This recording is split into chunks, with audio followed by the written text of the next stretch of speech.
Left jab, uppercut, leave you laid out on the floor. Try to duck and roll, hit and miss, now you counting stars. Should've practiced more, should've hit the mask, get out there more. Man, that you're the best. You gotta show me, son. Actions over words, baby boy. Is you real or what? Talking way too much, world come. Back sports, talking way too much, world come. Back sports, talking way too much, world come. Back sports,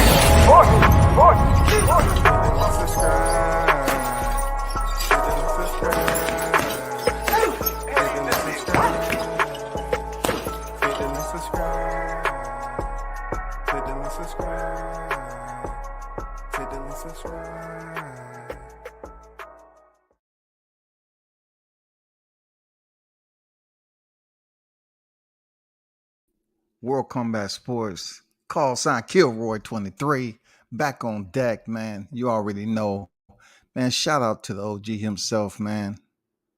First in the building, retro boxing and documentaries on deck. Boxrec is a must in this era, especially for research. Hey, appreciate you being first in the building, dropping your input. Much appreciated. Blood boxing in the building. Michael Johnson Boxing talking more on deck. What's good with it? Appreciate you being in the building, man. You know what I'm saying? Shout out to one and only the XO Factory in the building. You already know. I'm on deck listening to you. No doubt, man. Appreciate you being on deck. You already know. This topic, man, it's just, I've been sitting back and I'm always listening to different channels on whether I like them or not. My whole deal is, I cover MMA and boxing.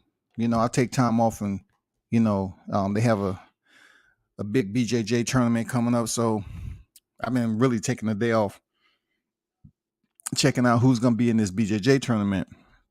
And for a lot of people, that's not their cup of tea when it comes to combat sports. I get it.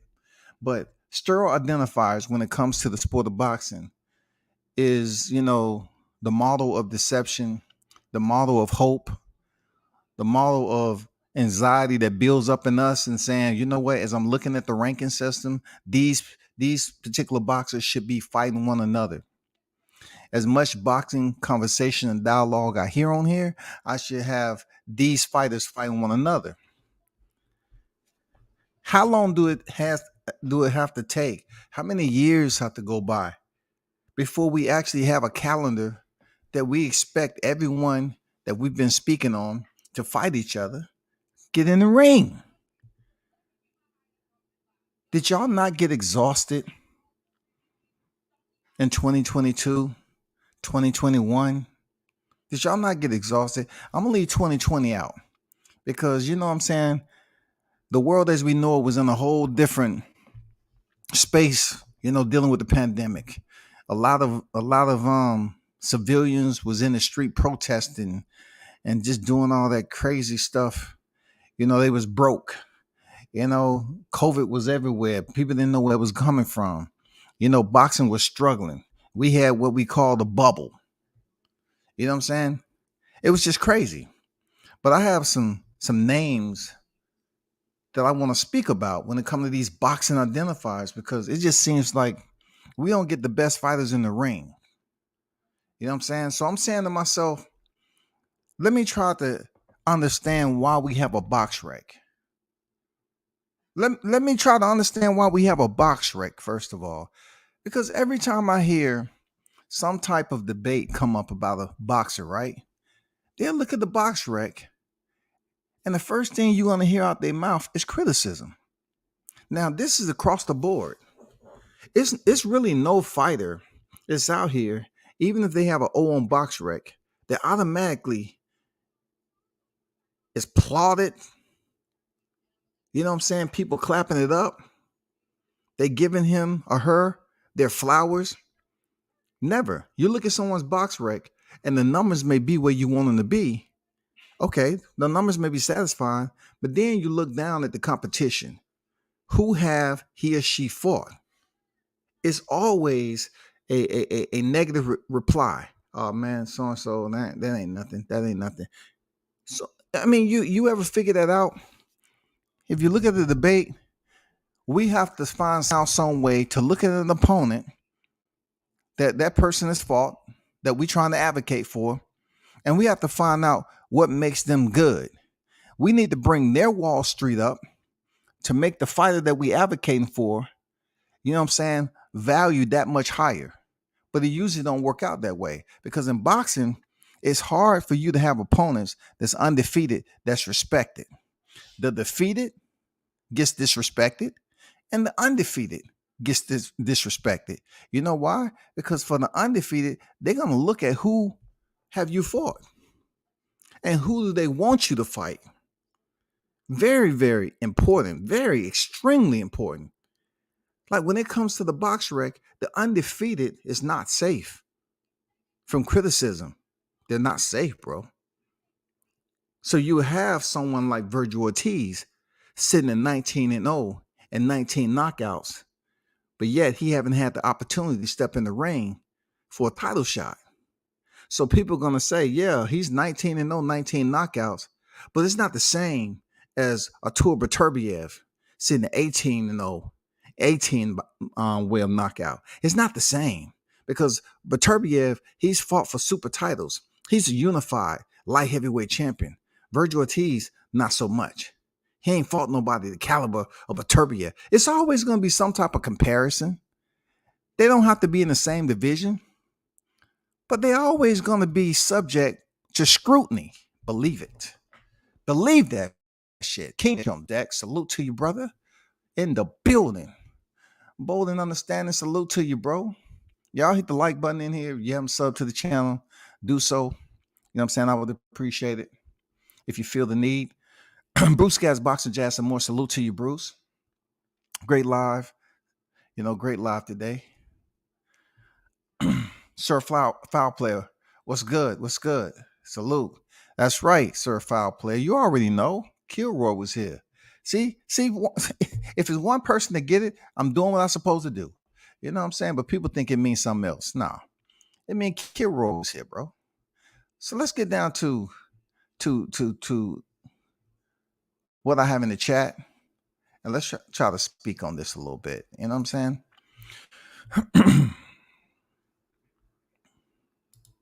So I have some names over here. The names that I have mentioned are somewhat sterile identifiers in boxing, because we identify them as names that we can relate to, but it's not producing anything. It's not producing what we, let me rephrase that. It's not producing what we want it to produce. You know what I'm saying? It's not giving us that, where's that boxing baby we looking for? Where's that fight we looking for? Who can make it? Are we going to get it this year? We're going into a whole nother year, 2023. Are we going to get that fight? Are we going to get that fight? And as I always say, boxing is just such a hocus pocus, man, display of magic shows after magic shows after magic shows, bro. Man, I'm telling you, no smoke and mirrors. These are straight up magic shows, man. And the magic is, in this day and era, is much more blatant. The magic is that much blatant. They tease you with what you believe you're going to get, and they put all these other distractors out there, or these intention gainers, to get you to tune in to boxing and have you believing that, yeah, this fight is going to happen. And then at the last minute, that person's fighting somebody else for whatever reason. Vergil Ortiz, number 7, right? I like Vergil Ortiz. I do.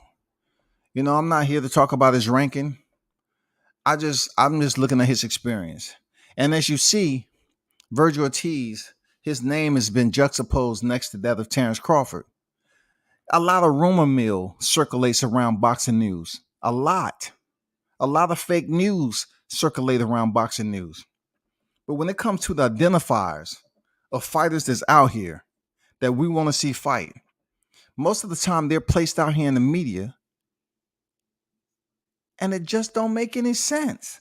Most of the time, you see people creating their own thumbnails or their own flyers, and I see these flyers out here. Vergil Ortiz facing Terrence Crawford. I said, oh, that would be a great fight. It'd be good if it happens, but there's no way for us to really find out if the fight's going to be made. Like, are we really going to get that as a mandatory when we already heard countless of stories that Vergil Ortiz them didn't want to fight. So boxing is so big. It's been around for so long, but yet it's so small, people. Hear me when I tell you, boxing has been a giant for so long. It was here before freaking mixed martial arts. I'm talking about sanctioned mixed martial arts. It was in existence for so long. It's supposed to be a giant. It's supposed to be a Goliath that nobody can get close to. But yet standing beside it is MMA. They're standing side by side right now when it comes to matchmaking. So I look at Vergil Ortiz versus his experience. He's been in there with some names that we appreciated. You know, Maurice Hooker. It's not like Maurice Hooker had experienced trouble before, but I like Maurice Hooker, former champion. He went in there and did his thing with Maurice Hooker. You know, he earned the win. Maurice say he hurt his hand, everything else, right? He went in there against Igor Kavalowski, had a little bit of adversity, made it up out of there. I like Vergil Ortiz, man. I like how he goes in there and he gets down to it. He want to box in the pocket. He'll show you he has the cojones. He has the grit and courage. Is there flaws with him? Cool. Everybody knows that. But is he ready? Because he was on the post-fight conference saying that I don't care if I'm ready or not. And Jim Gray was like, well, you need to get with your team before you go up here and parade around like you're ready. But for me, I like what he said. I like him projecting that confidence. I like how he drove the stake in the ground and he said, this is me. I'm about to conquer this right here. Give me time and I'm going to stake my claim. I like it. I like it. But does he have enough experience? You know, if him and Crawford ever meet at 47, does he have the experience based off his resume? No. No, he doesn't. Are we in an era where, you know, experience means something? Yeah, it depends on what weight class and what boxer you're talking about. And also, it depends on the achievements that they've had internally to that experience. Experience means something, but in this case, him versus the lack of experience. His lack of experience for a three-weight champion, former Undisputed, if he is up to plate, does he have another gear, another level of ring IQ for him to step in there and not get blasted? We don't want to see Vergil Ortiz go in there and get lifted. I remember Terrence Crawford ringside, and, you know, he called him out, and Terrence just pretty much, you know, looked up at him and said, I'll stop you. I'll stop you, period. You know what I'm saying? So, I mean, that's one fight people parading around, especially on Facebook, bro. Facebook and IG. They just parading that fight around over and over again. Let's see if it happens. If it doesn't happen, this is going to be another sterile identifier. Something we can look at, but it's not going to produce shit. It's going to shoot blanks every fucking time. Real talk. Does his Boxrec matter? Yeah, I like it how that Boxrec look.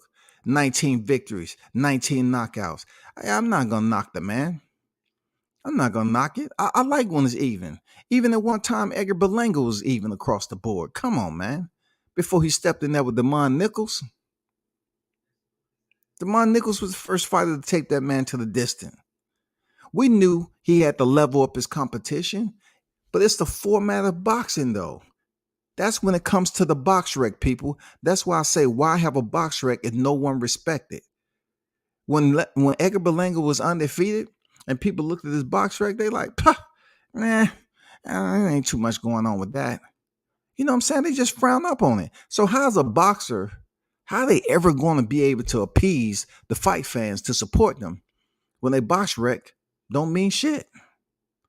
Moving on to Dimitry Bivol, and shout out to everyone that's in the chat. I appreciate you.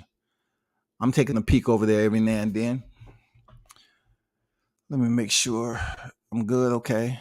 Shout out to Boxing Conversations with Reggie Owens. Salute to you for pulling up. Major Key Boxing on deck. What's good with it? Mo Hooker was well on his way to being stopped by Ortiz. Yeah, for sure. He was hurting. I don't know if he's going to be stopped or not. But I can see where you're going with it, Mitch. It's not a disagreement with me. I can see where you're going with it. Dimitry Bivol versus Undisputed. All right. Pay attention. Pay attention to where I'm going with this. this identifier doesn't produce anything. Dimitry Bivol versus Undisputed. What Undisputed could I be speaking on? Am I speaking on the Undisputed at 168 pounds, or am I speaking on the Undisputed in his reigning campaign at 175 light heavyweight division? Which one is more valuable? Which holds more weight as far as his legacy and credential? You saying to yourself, right? Which opponent means more? Is it the current cash cow and Canelo Alvarez that he's fought before, and they're trying to somehow coach him or lure him back into a rematch? Or should we want to see that Russian monster, Artur Beterbiev? Granted, he get past Anthony Yarde this weekend. He has 2 fights that can pretty much place him in an undisputed driver's seat. You know what I'm saying? One of the best boxers. But once again, the identifier is that he can become undisputed. He is in a position to do so. But what we also know is that Canelo Alvarez is trying to get this man to come down to 68. I find out what we seen with Chris Eubanks coming down to 60. I don't like it. I mean, Dimitry Bivol holds muscle different.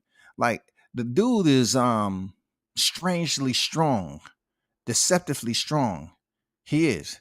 He's deceptively strong, and he's not over bulky or anything like that. He doesn't really have an imposing physique, but you can tell he's in shape. So which one are we trying to place all our focus on? We're going to place on Bivol fighting Beterbiev. Both of these fighters are undefeated. Beterbiev, all of his opponents have been stopped. Or do he go into a rematch with Canelo for a bigger bag? Sterile identifiers. Which one is going to produce what? If you want to get my opinion, I think he should stay to his weight class. I'm tired of seeing people try to appease Canelo. Canelo stepped in there with Floyd Mayweather, who's a big name. He lost. Canelo attempted to step up there with a champion, Dimitry Bivol, and he lost. He never had the opportunity to rematch Floyd Mayweather. He was given that opportunity. Never. For a long time, Floyd Mayweather, he held bragging rights as the only boxer ever to beat Canelo Alvarez. Then came along Dimitry Bivol. Now, since that win, which Dimitry Bivol looked superb, looked very sharp. I think he looked even sharper when he went in there and fought Gilberto Ramirez. He had 2 great fights. Should he leave 175 just because the powers that be is trying to set Canelo Alvarez up for success once again, knowing damn well if Canelo somehow, some way is able to pull off a heist, right, and beat Bivol, and we don't even know what the arrangements is. This is where the identifiers come in. What are they going to be fighting for if he comes down to 68? Is he gonna be fighting for Canelo's titles at 68? Of course, it seems like that's the identifier, right? Are they gonna allow him to keep his belt safe, just like they doing Errol Spence? He gets special permission. He can just go down here, fight somebody else. He doesn't have to worry about losing his belt to anything. Is that the identifier? It's a lot going on. If he drops down to 68, obviously we think, believe, hope, summing it all up that he's going to fight for Canelo's belt. But then again, he's the WBA super champion up there. So I hope they're not going to say, okay, if you're moving down here, your belt is on the line and Canelo's belts. I would rather him just stay at 75, wait for this weekend, and let's lock in that undisputed at light heavyweight. Canelo don't need no more entitlements. Face John Ryder and go on about your business. Face the winner of Caleb Plant and David Benavidez, and you're good to go. But I'm going to tell you, for Dimitry Bivol, my identifier for his undisputed is at 175. Love it. One of the best boxers in the sport. One of the top 3 fighters in boxing today. Dimitry Bivol. One of the top 3 boxers, in my opinion, in the sport today. Real talk. Gervonta Davis.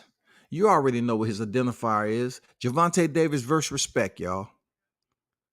Gervonta Davis versus respect. If that isn't a sterile identifier, I swear to God. It's so much going on, and y'all need to help me out. Y'all need to help me understand this, because the last time I asked this, I didn't really get the responses I was looking for. I just want you to bookmarks, some pages in this dialogue right here and help me understand the criteria. I need for you all to help me write some criteria in this chapter, right? So we're going to fold the page back a little bit. Gervonta Davis in the lightweight division. He was criticized for having 3 divisions, but in 2 divisions, he picked up the WBA regular title, right? Right?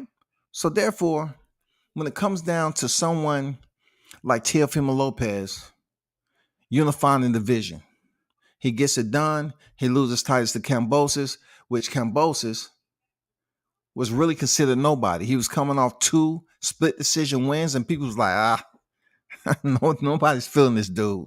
But, somehow Teofimo medically wasn't 100%, and he went in there and fought anyway because he didn't want the main event to go to waste, and he lost the fight.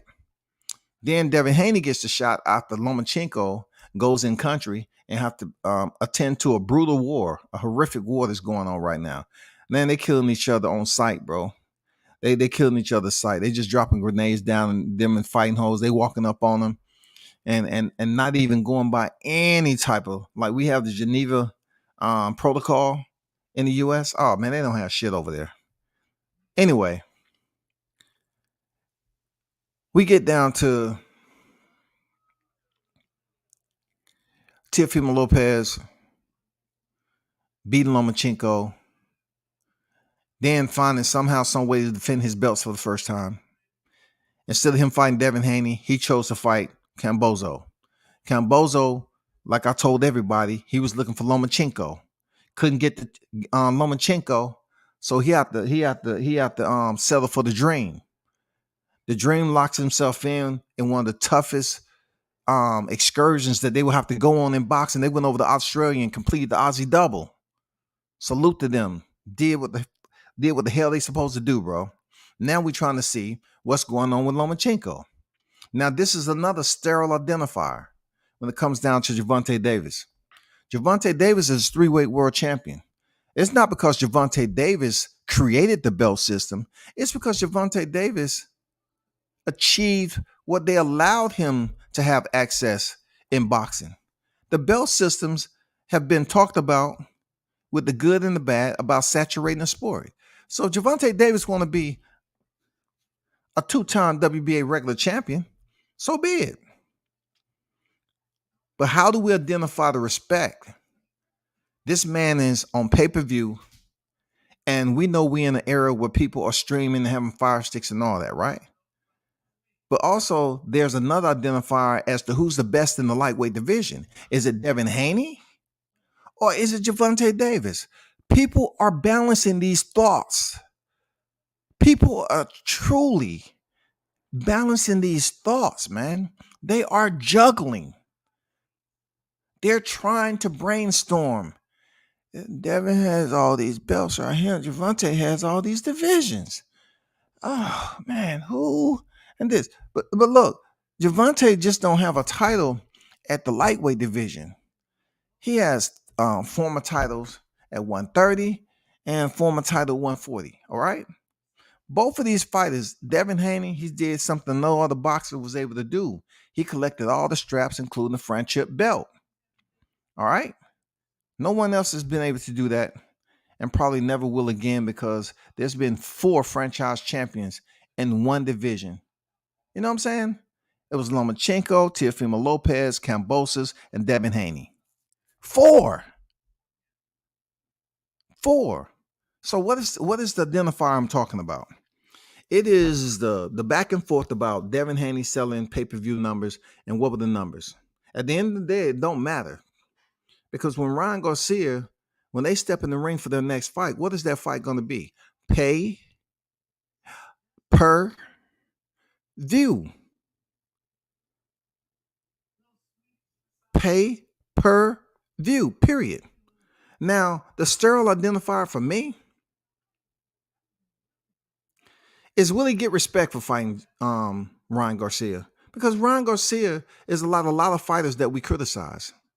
As much criticism as went into Errol Spence and Terrence Crawford, criticism should be placed into Ryan Garcia's situation too. And people have criticized who Gervonta Davis has fought also. Period. They really don't want to give him no respect for Mario Barrios. Even though he was a tough Aztec warrior and he was holding the belt at 140, he fought his ass off. He showed courage. And you know what? We can't knock him for that. But people act like he won shit. But yet they just erased what he was able to go in there and go the distance with Keith Thurman, right? But back to the topic, Gervonta Davis and experience. Gervonta Davis, undisputed. No, I don't think it's going to happen. You know what I'm saying? I don't think he's going to get that shot with Devin Haney. Gervonta Davis with respect. He gets no respect in the pay-per-view game. You know why he doesn't get respect? Because we have so many voices on here that's worrying about who released the numbers. We have voices on here going back and forth, raging, y'all, about who released the numbers. Okay, Rick Glaser released this number. Okay. And then we forgetting about Ellie, because Ellie's just out there, goddamn smelling tulips and just saying, 500,000 reporting. You know what I'm saying? You can't believe that shit. But we coming out with numbers that are much lower than what we used to, right? I told you, we need to do away with traditional numbers where people weren't streaming, where the technology wasn't as advanced as it was, to now where we have all this advancement and this technology, and it provides people to take advantage of that. So our numbers are not going to be high. So why do we come up here and say Gervonta Davis numbers flop? Come on, bro. You need to go to the arena. That's the whole point. People not look. Go to the arena and feel the buzz. Go to the arena and feel the cheers and the rumblings. You have to feel that energy. You have to feel it. I've been to some of these fights, these big fights, man. A lot of these big fights, and felt the energy. So when people say so and so ain't shit, they're a bum, I'm like, I don't get what you're saying. Gervonta is a pay-per-view star, whether people like it or not. But is he going to get the respect for who he's fought? 28 years old, 3 weight divisions. People are waiting for him to do something special with an opponent. And right now, they're gonna bring the next lamb to slaughter, and Ryan Garcia.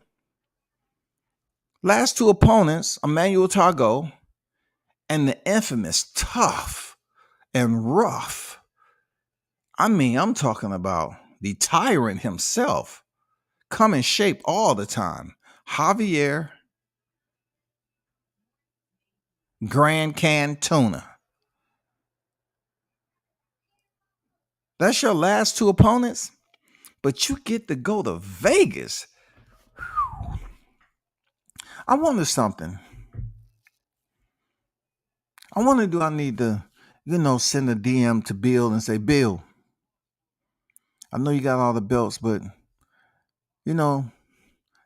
go pay for some more AI supporters over there for Devin Haney. And don't stop till you get to 30 million. Just pay for it, Bill.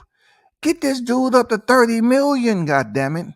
Because Ryan Garcia has made his way to Vegas to fight the Tank, Mr. El Chin Checker himself, based off his IG followers, bro. And did I tell y'all one time I caught Ryan Garcia going live on IG, and he barely had 1,000 tuned in. 1,000, y'all. He barely had 1,000. Listen, I'm curious to know why that sterile identifier has not been mentioned. Why didn't the 9+ million produce at least about a good 10,000 when he went live? A good 10,000, 15. He was barely breaking a thou wow. Why is that? Because it's all up for a saw. It's all for show. But for him, People truly believe that this man has a entire fan base. He has a country. He has people that's fucking with him, and he's going to be able to do something special. But will Tank Davis get the respect? I don't know. If he goes in here and finish Ryan Garcia in earlier fashion than Rolly, I don't think they're going to give him respect, bro. I think Gervonta is not going to get respect until he fight someone with a name. I'm not going to mention any other names because, once again, this is about sterile identifiers. If I mention Shakur Stevenson, I'll say, well, how easy is that going to be for him to fight Shakur Stevenson? How easy? Can that be something we see go down in 23? Because the energy that I'm getting is that Haney's going to be moving up to 140, possibly. Moving on, bro. Shakur Stevenson versus the boxing universe. This kind of blends in with where I just got off of. Shakur Stevenson and me versus the boxing universe. The man continues to put the word out there. You know what his word is? I want. When Shakur Stevenson requests that he wants to fight a boxer, I believe him. But I believe him so much that it's not going to happen. It's just another sterile identifier. It has no production to it. You know what I'm saying? It has nothing. It's not going to impregnate anybody when it comes to boxing matches being made. Shakur is going to keep on putting it out there. There's a two-weight world champion, right? He's going to put it out there. I want to fight this guy. I want to fight Tank. I want to fight Devin. That's who I want to fight. But he ain't getting those fights no time soon. Anything can happen. But it's just good for them to post flyers up there and talk about Shakur Stevenson. It can get them motivated. I get it.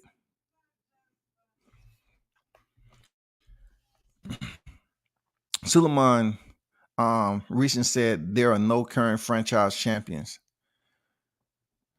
Well, I haven't heard WBC, somewhat remove the belt as a whole. And Suleiman, you have to understand, King Mitch, Suleiman doesn't have nothing to do with the sanctioning body. Nothing. He doesn't have anything to do with the sanctioning bodies. He's not even on the governing board. So he's been doing a lot of talking lately. I just hope he don't, talk up all his free minutes that he got. You know what I'm saying? He on the phone minute. He on the speaking minute plan. How would he know? He's not running Mauricio Suleiman camp over there. He's not running the conveyor belt that put all those WBC straps out to the public. But Shakur Stevenson, man, when he says he want a fighter, I believe him a lot. And I definitely want to see him get a big name. He might be facing a Japanese fighter next. I don't know. But either way, man, salute to him. I ain't mad at him.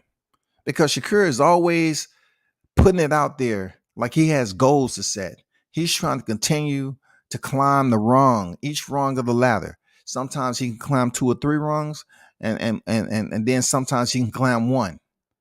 But if that one holds him with a decent name, then why not take that fight? I like it. I like Shakur Stevenson, man. I call him the Emperor of Boxing. I like Shakur Stevenson. He can box his ass off.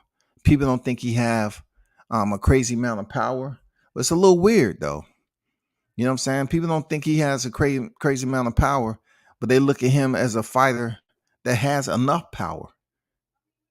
A fighter that has enough power.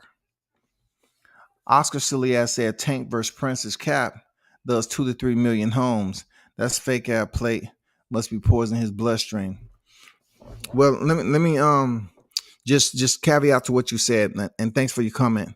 For Oscar De La Hoya, he's in it once again. He's a part of the lottery. That's all Oscar wants. He wants to be a part of that 2 to 3 million home. They're going to do anything and everything to promote this fight, and they're going to get the solid respect. They're going to get the solid schedule. Gervonta Davis and Ryan Garcia is going to get promoted crazy. We may see them do some numbers that don't even seem achievable with all these damn illegal streamers. We may see Tank and Ryan be a part of that. Now, The part with Oscar De La Hoya you're talking about, I don't know nothing about that. You know what I'm saying? I don't like getting in the numbers because everybody's number is off. They fudge them motherfuckers now. It's talking about numbers don't lie. Hell yeah, when it come to boxing, the numbers lie like a bitch. Real talk. And for his ab plate, it's not an ab plate. He actually had liposuction between his abdominal blocks, and he pretty much did some sculpturing. He talked about it on the podcast, and he removed the fat cells. So now, his abs look the way they look. Moving on, Deontay Wilder versus Anthony Joshua. This was very, very sterile. I'm seeing Anthony Joshua lose to Alexander Usyk twice, right? I'm saying now it opened up the doors. We're here. Deontay Wilder, we're trying to see if he got a fight coming up. I'm pretty sure he can lock something in up the road with Anthony Joshua. It's time. It's time, people, for us to see this happen. Once again, people talk about it as sidebars. Every now and then put an article up, but it's just only like, Joshua and Deontay Wilder, Anthony Joshua, possible for early winter. Well, don't nobody care for that shit no more. You know what I'm saying? All you're doing is putting fillers up there. All that is puppetizing people with fillers, with information to place an article, to gain enough attention, and then keep it the fuck moving. Why can't Anthony Joshua fight Deontay Wilder right now? They should have fought years ago. The wild part about our conversation with Terrence Crawford and Errol Spence is that that fight has been spoken for several years, just like Gervonta Davis and Anthony Joshua. But you know what? The difference is people still want to see Deontay Wilder and Anthony Joshua fight with no belts included. And it will get a tremendous amount of buzz if they can make the fight. But for one hand, Joshua don't want to fight, y'all. Supposedly he's fighting Jermaine Franklin, who just took a loss to Dillian White. The identifier that we've been looking for is so sterile. It's impotent. Deontay Wilder, Anthony Joshua, they say Joshua don't want to fight. Oh my God, bro. That will set it off. Deontay Wilder, Anthony Joshua, finally, we get him. I mean, I'm pretty sure Deontay doesn't mind going across the pond. Go across the fucking pond and knock his chin cold up in the motherfucking goddamn gutter, the rafters up there, bro, in the AC unit department. You can beat Joshua, man. Joshua hasn't shown any tremendous improvement that he can sustain and get the win. He looked a little better his last Usyk fight. But truth be told, people want to see Deontay Wilder versus Anthony Joshua. And all it is fake. You know what I'm saying? We can't get the fight. Joshua don't want to fight. They can't say Deontay Wilder ducking. He went in there 3 with Fury, and Anthony is not considered above Fury. So you can't say Deontay Wilder ducking anything dealing with Joshua, because he's been in there with considerably the top heavyweight, y'all. Truth be told, man, y'all better show Roll Back his respect. Tired of y'all in here disrespecting Roll Back. He said the problem at welterweight is there are no true gatekeepers right now. No high quality opponents to get the young guys proper experience unless they fight each other, which isn't happening. That's a positive scenario to link up the young guys fighting each other. But yeah, like you said, they trying to fight the guys that's up there at the top. But like you said, the ranking system, they have holders, they have placeholders. Real talk. But the placeholders of the ranking systems are pretty much superseded. Anytime you want to look at something thinking it's going to happen, they're superseded. Look, they have no seniority, the ranking system. You know I'm not lying. The ranking system has no seniority. Like, man, people are finessed and smudged and moved around over and over again, shifted. There's no need for them to be on the ranking system, man. It just moves all around, this, that, and the other, whoever they want to put up there. And then, when we thought we had the Ennis and Vergil's going to get the big fights with one Arrow and Terrence or whatever. And we heard the Stantione situation may have went this, that, and the other. Sterile identifiers, man. He took step aside money, and we still trying to find out who the fuck he's gonna fight. You know what I'm saying? It's crazy. We still trying to find out who Spence is gonna fight and when. Yeah, you hear, it's supposed to happen this date. Man, we don't know, man. We're looking for official news. We wait for something to jump out at us and give us a little scare. But Deontay Wilder, Anthony Joshua, man, please give us that fight sometime, before it's too late that I can't see no more. You know what I'm saying? Before I'm too old, too much of an elderly, just please give us that fight. I just want to see that, if my predictions all these years was correct. I don't think Joshua makes it out of round 5. I truly don't.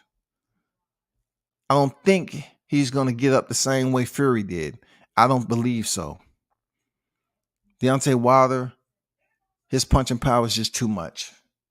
Let's move on to number 2. Adrien Broner, right? Michael Williams Jr. on deck. They're set to fight at BOK Prime. And this is another sterile identifiers to certain people. Now let me explain the sterile identifier, right?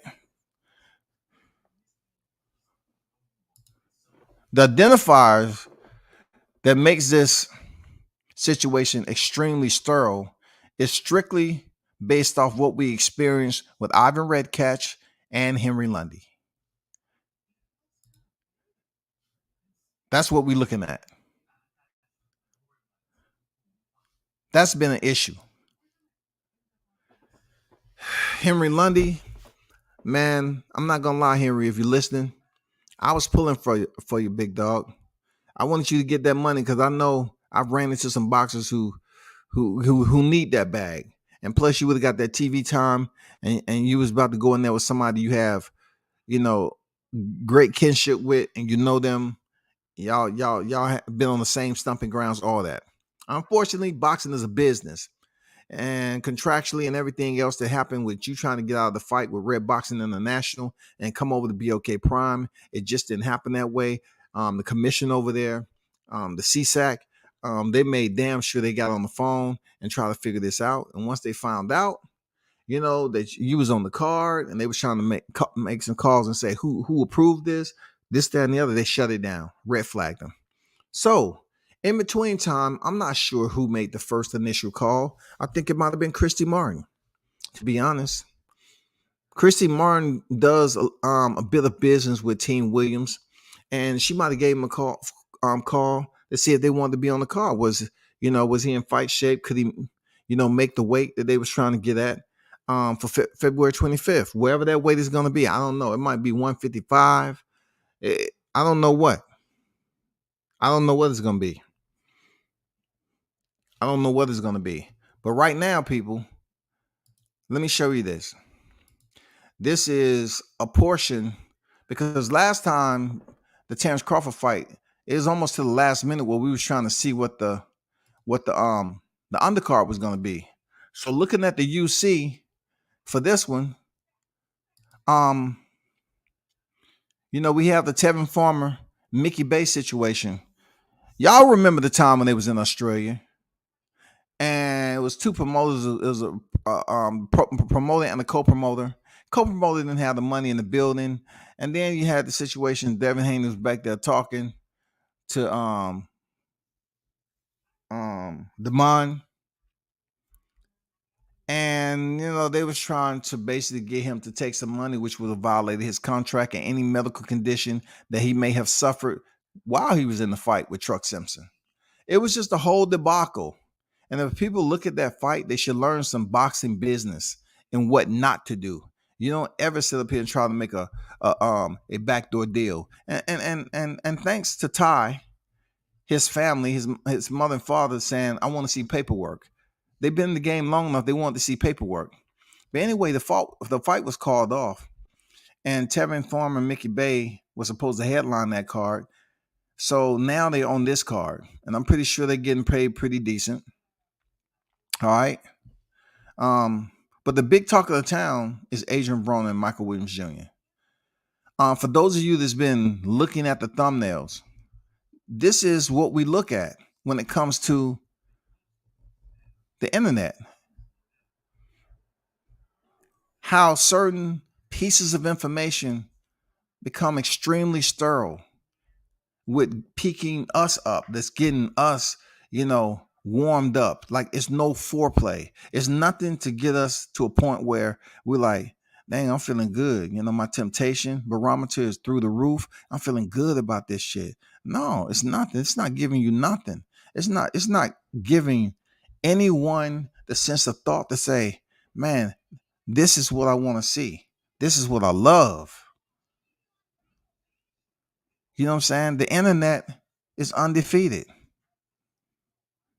When they start putting these pictures up here of Mike when he was in silver gloves, I said, why would you do that? Once again, I know why. Let me explain to you all why. They look at Michael Williams. They look at Michael Williams Jr. $150, right? His IG. They seen all these pictures out there, but they got together to once again sabotage BLK Prime just based off the strength of what they did for Terrence Crawford. So they go up here and put a younger Michael Williams Jr. in there next to an Adrien Broner and make it seem like he's fighting a kid that just came out the amateurs. Another sterile identifier. You know why it's sterile? It absolutely does nothing to assist these two with heading to their fight on the 25th of February. Absolutely nothing. It's always play games. It's always some damn criticism, some insults, some obscenities being dropped. It's always some subliminals being stuck out there. Who would take his little his youth picture and put it up there next to a grown man like Adrien Broner? You're not trying to support the cause. You're trying to sabotage it. Let's get down to this Adrien Broner, Michael Williams Jr. Why is it considered a sterile identifier? Because people are looking at both fighters in different ways. They look at Adrien Broner and the way he looked against Gervonta Santiago, but not so much. Adrien Broner's been in there with some of the big names. He ain't never been stopped. He's never been stopped, y'all. But the main identifier is Michael Williams Jr. Let me explain to you, somebody who's been around enough to know how the identifier is for the people. All right? A sterile identifier in my dialogue, what I'm trying to make, is how people are looking at this fight when it was initially announced. They look at it like, this is not going to produce anything for Adrien Broner. Yes, it is. Yes, it is. Absolutely. This is how it's going to produce. Because for the YTC, it has nothing to it. It doesn't give us anything. You know what I'm saying? It's not going to produce us anything that we don't want. But the closer to the fight, it is. You know why it is? Because this is, I'm going to tell you why. People looking at the way he looked against John Bowser. All right? Y'all going to definitely have to let that go. Because from what I seen in there, John Bowser was the better boxer. And regardless of what Conor want to say over there about the people who made that fight, I started talking about that fight. I started it. And I tried to get you in the game. So listen, I know I know what you like. It's all good, but I listen to everything. And you can tell people who got it started all you want. I know I got it started. And I call you on the back end and say, let's go back and forth about the fight, and you want to take it personal. I built that fight up on the YTC. I did. So when it come down to him, Michael Williams Jr. being knocked down several times with John Bowser, I look at the point that he got up from those knockdowns. He got up from those knockdowns. He showed toughness. I've seen him in tougher situations. I mean, I'm not saying with the amount of knockdowns, but I've seen him in tougher situations before. So I don't consider him a punk at all. I don't see him a bum. I really don't. He's only 23 years old. He might make a drastic change, and start knocking motherfuckers out. You never know. when it comes to the sterile identifiers for this fight with BOK Prime, people are not giving him the respect just based off MSG. But what they are going to give him respect for is the amount of people who he's going to bring to the fight. It's no other opponent that Adrien Broner had could do this. You have Ivan Redkach and you have motherfucking Henry Lundy. Henry Lundy couldn't have bought as many people that Team Williams is about to bring down here. They knew too many people. This is the largest opportunity they ever had in boxing. They're going to pack the house just based off the strength of the numbers that they bring in from North Carolina and from all the surrounding areas to see him fight. Now, when he step in that ring, it's up to him. It's up to him to right the wrong of what happened to MSG and put on a show for the people. Seriously. But all the way up to then, the people are going to look at it like, man, this is pointless. I heard people just criticizing the shit out of it. They was criticizing his ranking. They was criticizing his Boxrec. So guess what? This is the perfect time to get on the Boxrec, right? Okay, so I heard this person that was criticizing the shit out of his Boxrec. Somebody's 20 victories, he ain't fought nobody. 20 victories in, he ain't fought nobody. The time he steps up, he take a loss. And then these people up here trying to bloviate how many times he was knocked down. Listen to me. Just hear me out for a second. Just hear me out. That's all I want you to do. Just hear me out. I just want you to hear me out when it comes to the Boxrec. I just want you to hear me out when it comes to the Boxrec. The Boxrec is becoming worse than a birth certificate. It's becoming irrelevant. It's becoming irrelevant. It has important information on it. You know what I'm saying? It provides an origin. You know what I'm saying? What were you born at? You know what I'm saying? What were you born at? They give you where you born, but also Boxrec give you a born date to the professional ranks too. Both documents are similar. Just the analytics, you're going to have to figure them out. They say his Boxrec ain't shit. But let me tell you how Boxrec work. It's so many fighters that's on Boxrec, man, that's considered fillers, stepping stones, and all this. It's never going to stop. Remember, I told you, never going to stop. I did an interview with a man. All he does is bring bums to the sport, y'all. I said it because they the one said it. They get him to bring opponents. These opponents are straight off the street. These opponents are not going in here to have a legitimate, solid boxing career. They're not there to do that. I've seen crackheads. I've seen freaking just dudes that's getting off the couch. I've seen dudes, right after the way, before the weigh-in, they out there smoking a cigarette. They smoking a blunt. Bro, he is a legend at this. He has brought the most tomato cans to the feast. When you speak about the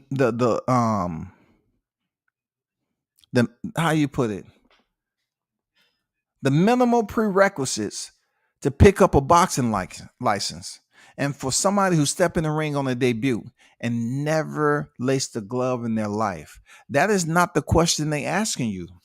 They're not asking you how many times you fought and all that. You take a nigga off the street, say how many times you fought. Man, yesterday I fought like 3 times. Okay, you good. We cannot sit up here and just have these in-depth conversations no more. You know why? I don't think they actually matter when it comes to Boxrec. The conversations about Boxrec don't matter. They shouldn't matter no more. I'm not saying exclude Boxrec, but we shouldn't really break our souls down, y'all. Because every time someone looks at a Boxrec, they have criticism. Just like I heard someone speaking on Alexander Usyk. Who knows all the bums he fought at cruiserweight? Oh, Do anyone he fought in the WBSS? Do anybody know him? Okay, that's what I thought. It's always gonna be criticism, bro. Even Teofimo Lopez. He fought a title eliminator. He went and stopped Richard Comey. Who is Richard Comey? Richard Comey good enough to lose, man. So what? Go in there and fight Vasil Lomachenko. The fight could have went anywhere, but he got it done. The fight could have went anyway. He got it done. People are always gonna criticize Boxrec. Just think to yourself from here on out. When people throw in Boxrecs, you ask yourself, what is the reason for them mentioning a Boxrec right now? Are they about to give it is love? Are they gonna adore that Boxrec? Are they gonna caress that Boxrec? You know what I'm saying? Are they gonna fondle that Boxrec and give it the utmost respect? Are they gonna talk that boxing to make that Boxrec stand out? Are they gonna dress that Boxrec up real nice? You know what I'm saying? To give it that love and attention that it need, that tender love and care. Because we busy slapping it around all the time. Right off the rip. Man, look the last 3 opponents he fought. Look at their records. It's garbage, trash. They ain't fought nobody. It's trash, man. It's trash. Just look at the fighters who's been in there with the big names, like Danny Garcia. You say Danny Garcia, a lot of people come to his aid, but you look at what he wasn't able to do at welterweight division. Bro, he lost with the big names.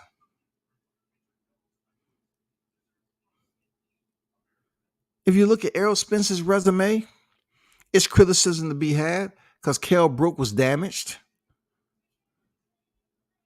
Kell Brook was damaged. Mikey Garcia get all this damn airplay and attention and open with welcome arms coming up from the weight divisions. And then Sean Porter, I mean, great fight, great rumble in the Staple Tumble. You know what I'm saying? Great rumble in the West Coast. But take away the knockdown, I'm curious to see how the scores would have went. But anyway, he got the victory. He got the victory, period.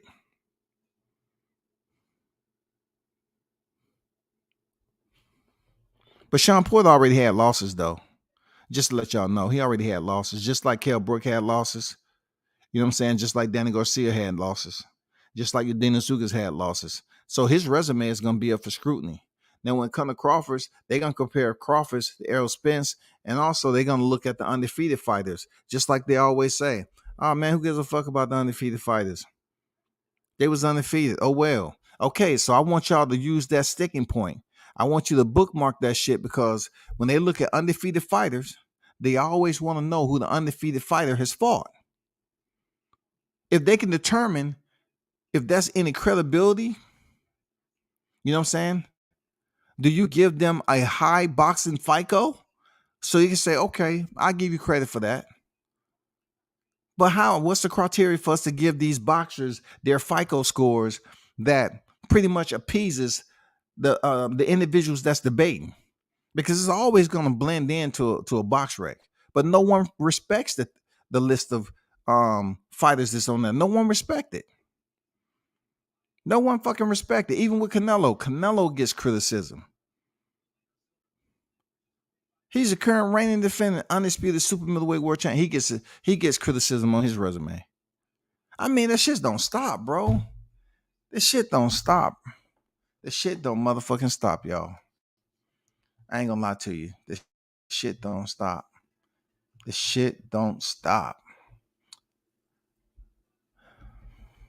Man, Lisa Bells, if you in the building, shout out to you for pulling up once again. I still can't see your comments. I don't know if you used to have another name back in the day that you used to use, but somehow, some way, I cannot see any of your comments. But salute to you, pulling up the OG on deck in the building, Lisa Bells. AJ might win a round or two before his head get knocked in Eddie Hearn's lap. True words. True words. You know what I'm saying? True words. Real talk. True words all the way. All the way. But for Adrien Broner Michael Williams Jr. They're gonna criticize, both resumes, but definitely more on the Michael Williams Jr. who I'm hoping and wishing they have everything tied up. You know what I'm saying? I hope they have everything tied up real nice. They were still in the gym, maintain a certain weight. I'm pretty sure his senior, they're gonna lock everything in and make this happen. You know what I'm saying? Make this happen enough to the point to have, solid entertainment value. I don't see Adrien Broner walking up out of there or anything less than a win because they signed that man to a multi-fight deal, and I just don't see him going against the grain. And I don't know, man. I don't know. I don't know. This man got a multi-fight deal. I don't see Adrien winning by nothing. He can get knocked down 8 times. I don't think he losing. I think they're gonna give him the motherfucking victory. Just like when he said, I beat that boy. When he lost to Pacquiao, I beat that boy. I think they're gonna show him all the favoritism in the world, but I'm looking for the best Williams Jr. to come in there and perform at his highest level. This is a big fight in Atlanta. You know what I'm saying? Black Hollywood. There's going to be a lot of blacks out there. There's going to be a lot of celebrities.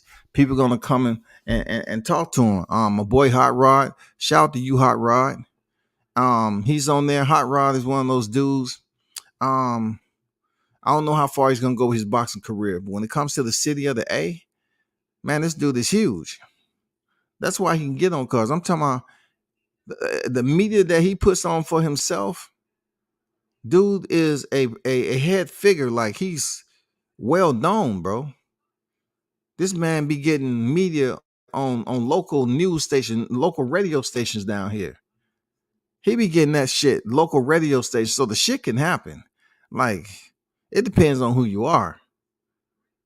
But he's definitely getting on this card and getting his money. Hey, shout out to Hot Rod, man. Let's go up here. They still haven't finished making the card yet. But I did see Hot Roddy on there, Joshua Flanagan,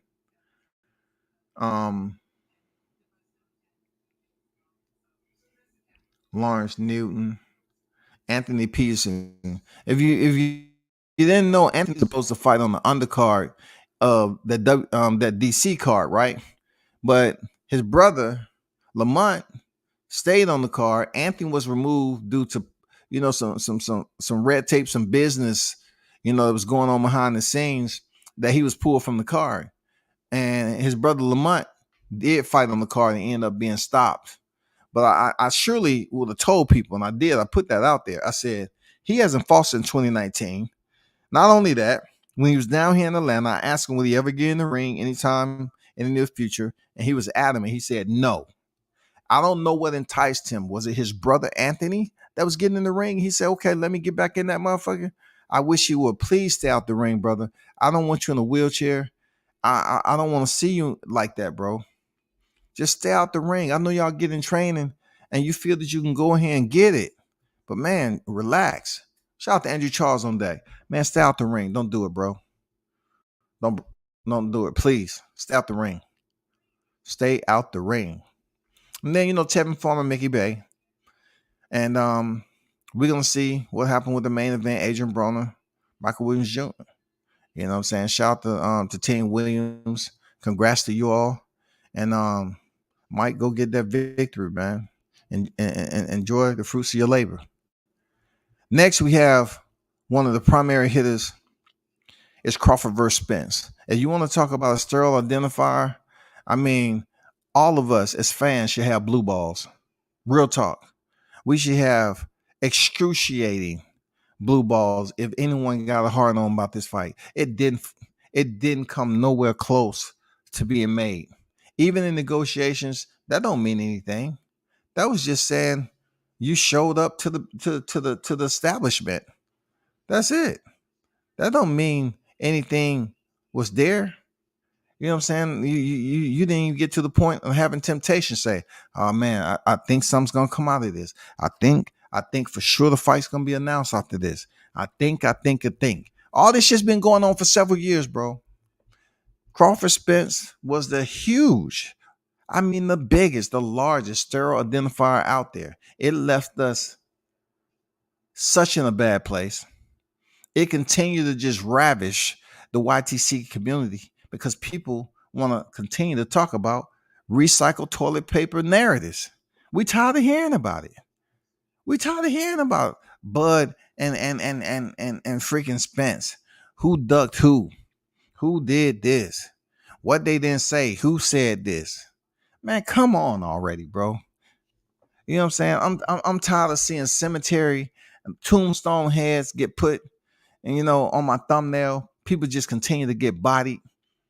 But when it comes down to this was numero number one when it comes to the sterile identifiers of boxing.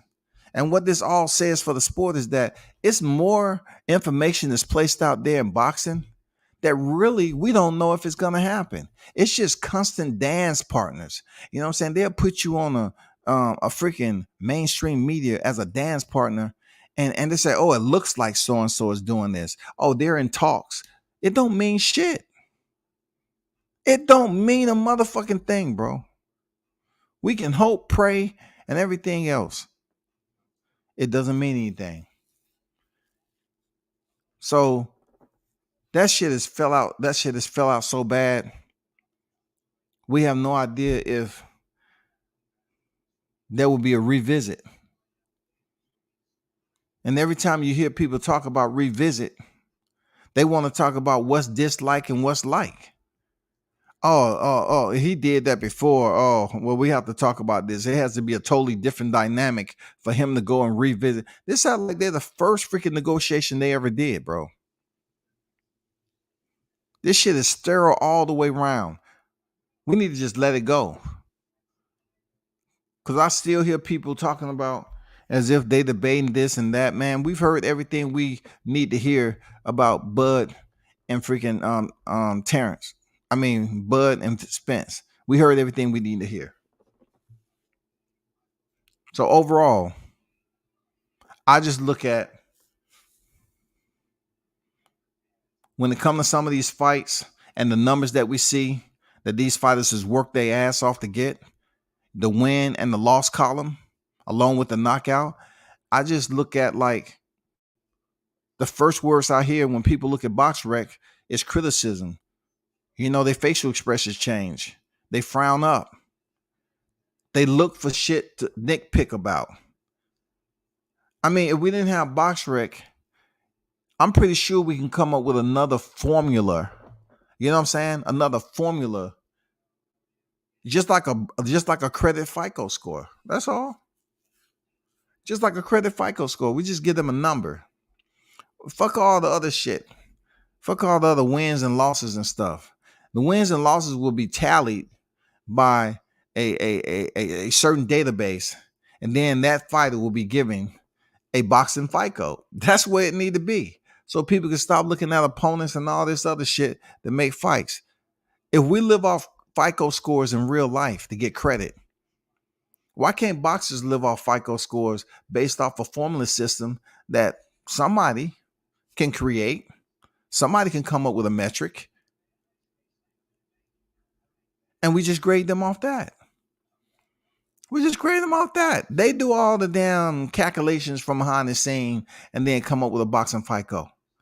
Come on, bro. I'm giving you some info. Anything at this point in time would be useful.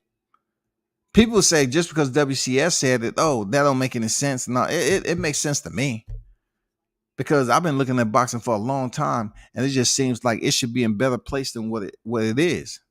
It just seems like it's all smoke and mirrors, puppetizing the media. The fighters that we think we're going to see fight is just sterile identifiers. The progress is impotent. They're not producing us with anything but talk, arguments after arguments. You know what I'm saying? Exportate narratives and everything else. But hey, I love y'all who participate. I love y'all. I appreciate you, especially the ones who's in the chat. I appreciate you though. Appreciate y'all for, always tuning in. Real talk. 86 boxing on deck. Salute.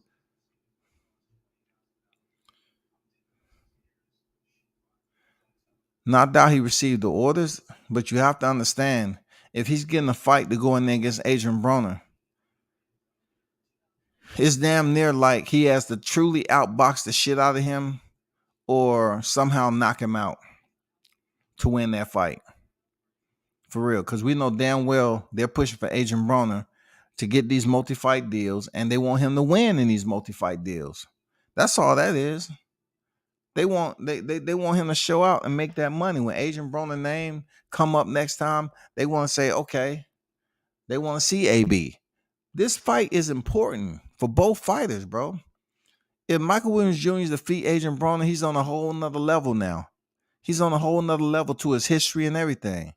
Adrien Broner, he wins. He further goes on. He goes to fight another day and make another bag. That's the good thing about Adrien Broner. You know what I'm saying? He gets to shine again. He gets to reinsert himself because Adrien Broner is still a heavy hit in the game. Period. He is a showman, an entertainer, and people look forward to seeing him step in the room and talk his shit on the mic, especially when he's on fight week. So this is going to be a good fight, man. This is going to be a good fight.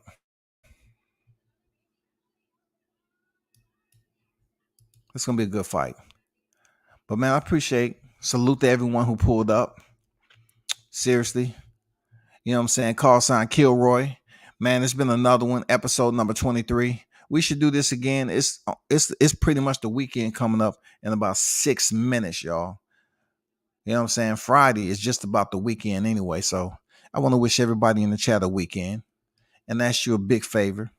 Can you hit the like button on your way out? You know what I'm saying? Can you hit the like button on your way out? And if you choose somewhere down the road, you know what I'm saying, to donate to the channel, that's my Cash App. Until next time, turn up and tune in to World Combat Sports. Y'all continue to, support the channel. Salute to y'all. One love to the ones who rock out with me. We'll chop it up.